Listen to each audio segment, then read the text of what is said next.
Welcome to Brindavan, a small town about 90 miles south of Delhi. Every year a festival of Indian classical music is held in Brindavan. Outside the concert hall are gardens, temples and narrow streets. A stone's throw away is the sacred river Jamna, glinting in the moonlight. It's around midnight.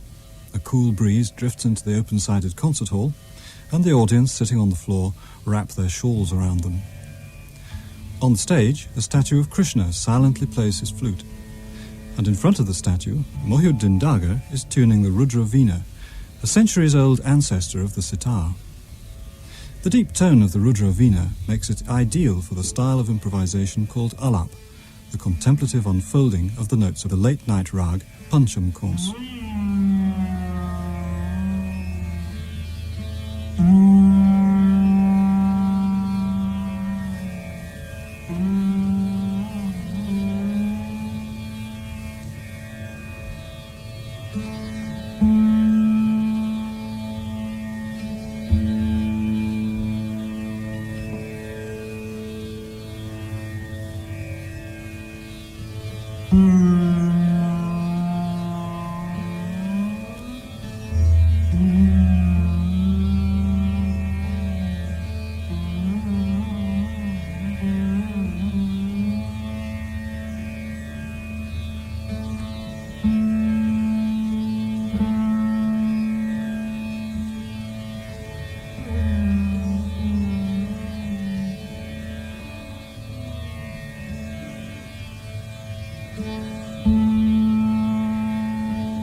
the sound of the ancient Rudra Veena, played by the late Mohyuddin Dagar at a concert in Vrindavan in 1982.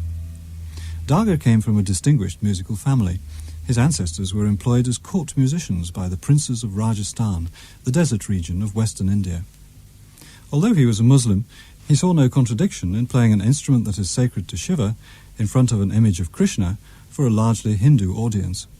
The classical music of North India is itself inherently sacred to its performers. Whether the deity is addressed as Shiva, Krishna or Allah is of secondary concern, and in fact the Dagar family converted from Hinduism to Islam as recently as the 18th century. Here another member of the same family, Ustad Saiduddin Dagar, sings a composition by the 18th century poet Ras Khan, who converted the other way, from Islam to Hinduism. Contemplating possible future lives, the poet decides that if he is reborn as a man, he would like to be the same Ras Khan and live in the countryside near Vrindavan with the cowherds. The singer is accompanied on the horizontal barrel-shaped drum pakawaj by Lakshman Pawar. Together they improvise playful variations on the words, melody and rhythm of the song.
a light-hearted exchange between Said Dindaga and Lakshman Pawar.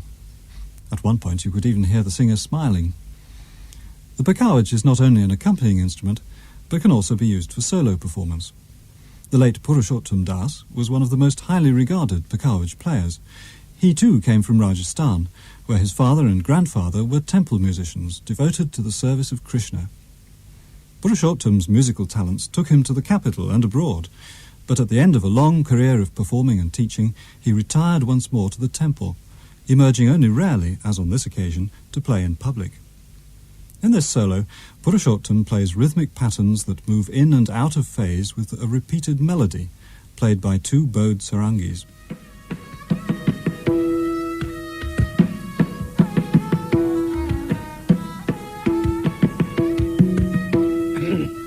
जो मैं cut बजा रहा हूँ एक ऐसा कांटा है तो लय और ताल को तोलने का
Purushottam Das, unmatched for rhythmic precision and clarity of tone, even at the age of 80. This music festival at Vrindavan is devoted entirely to the musical genre known as Drupad. Drupad is a general term given to the music of the Rudravina, the Pekavaj, and the vocal style that goes with these instruments. The art of Drupad was supposedly perfected in the 16th century by Tansen, chief court musician to the Mughal Emperor Akbar, and one of the 9 jewels of his court.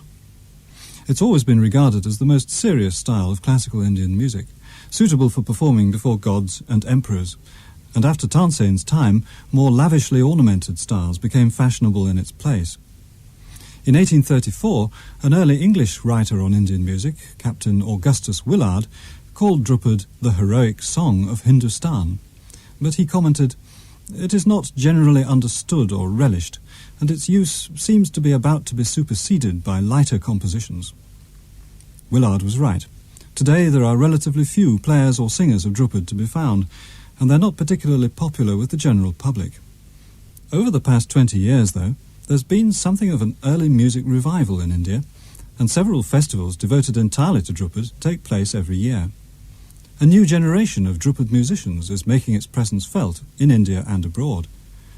A leading member of this generation is Ritik Sanyal, who's made a name for himself not only in India, but also in this country, following an appearance at the 1983 BBC Proms. Here's part of a long alap, an improvisation on the rare rag Gangeya Bhushani, in which he sings entirely without accompaniment, apart from the gentle drone of the long-necked lutes called tanpura.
na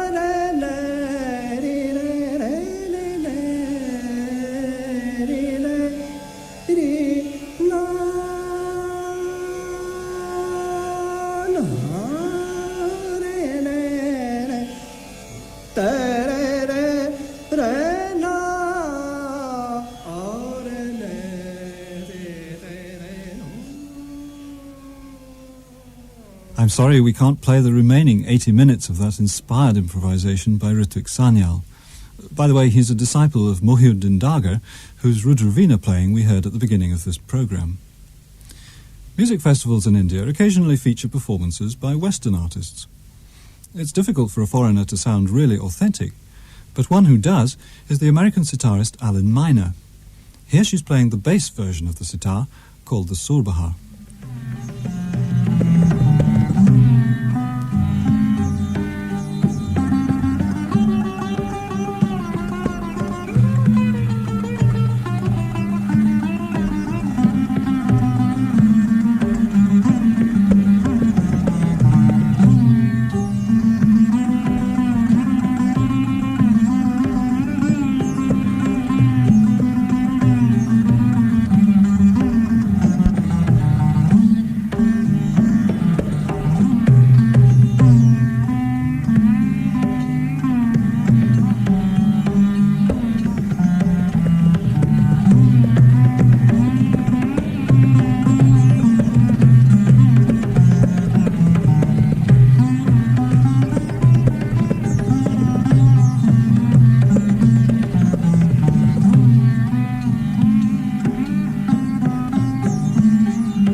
In that lively duet, the American sitarist Alan Miner was accompanied on the Pakawaj by Lakshman Pawar.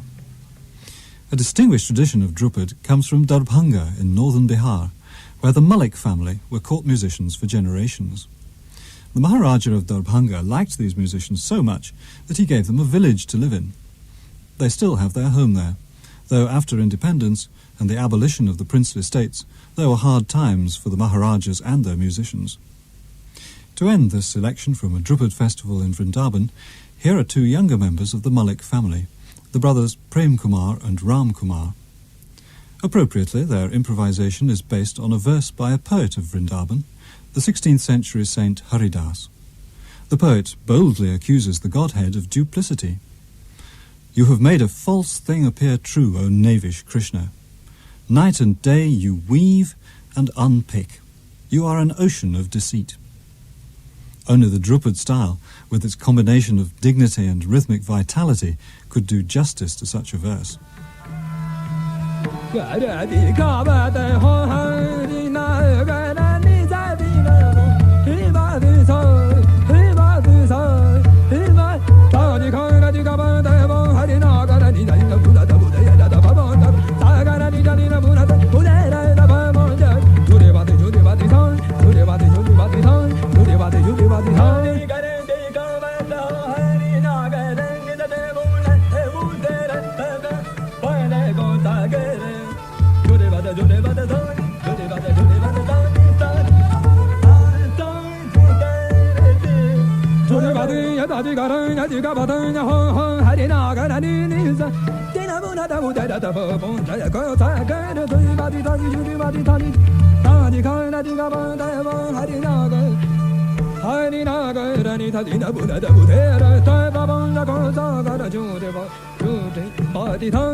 That ode to the god Krishna ends this programme recorded at the Festival of Brindavan in northern India.